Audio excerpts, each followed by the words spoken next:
you expressed some concern about it, and particularly how it would affect Nevada bases. Mhm. We're wondering if you think that a compromise is on the way, or what's going to happen? Whether it's Simpson Bowles, Domenici Rivlin, or even Tom Corburn's Back in the Black, which is, of course, the most aggressive of the three.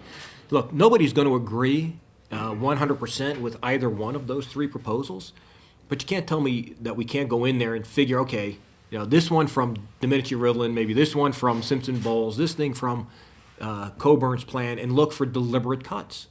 The idea of just coming across and taking 50% away from the Defense Department and 50% away from the rest of the government is not the way we should be doing business.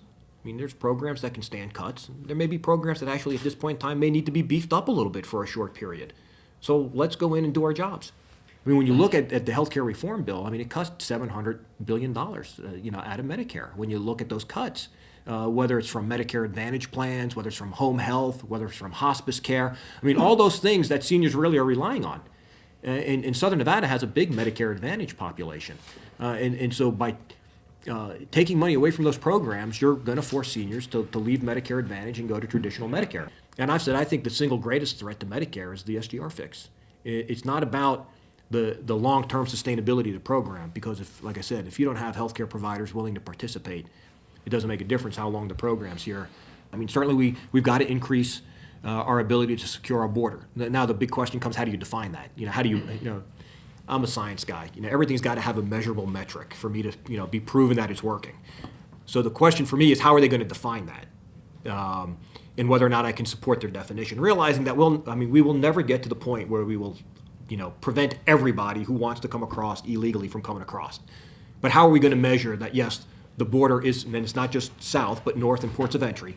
How are we truly going to measure that the border is secure and guarantee that to the best of our possible abilities? So that's number one. Number two is we got to start taking away the incentives that are causing people to come. The big question, of course, and the most difficult one is, what do you do with the 11 or 12 million folks that are here? I don't believe in amnesty. I don't think you can just say we're going to wipe the slate clean and everybody's going to get a green card and be put on a pathway to citizenship. But I think that depending on how they work a proposal for an earned, pathway to an earned way to citizenship, it's something. I'm not going to discount it out of hand. I've got to see what it is. Immigration should not only be about giving folks from a foreign country the opportunity at a better life, it also should be about making our country better as well. And so that's saying, look, if we've got a shortage of engineers, then we should, look at opening up additional visas for engineers. The idea of background checks across the board, I'm not opposed to them. And I disagree with people who say that this is going to be the first step to gun registration, which leads to, gun confiscation. Look, about 40% of folks already undergo background checks when they get their guns. And that information is purged after a short period. I mean, when you go get a background check to get a gun, it's not even put into there whether or not you leave with a gun. All they're doing is running a check to say, yes, you can or cannot. And if you buy a gun, the database doesn't know what type, what brand, anything. Just says you're okay to get a database and get a gun, and after a short period of time, that information is purged that you were even there and had a background check done. From 1982 up until the time of the first assault weapon ban, about 58% of mass killings, defined as four or more victims at one location, about 58% of them were associated with an assault rifle. During the ban, it went down to 40%. Post-ban, it's down to 25%. What I'm saying is, look, too many people just want to discount everything out of hand, and you can't.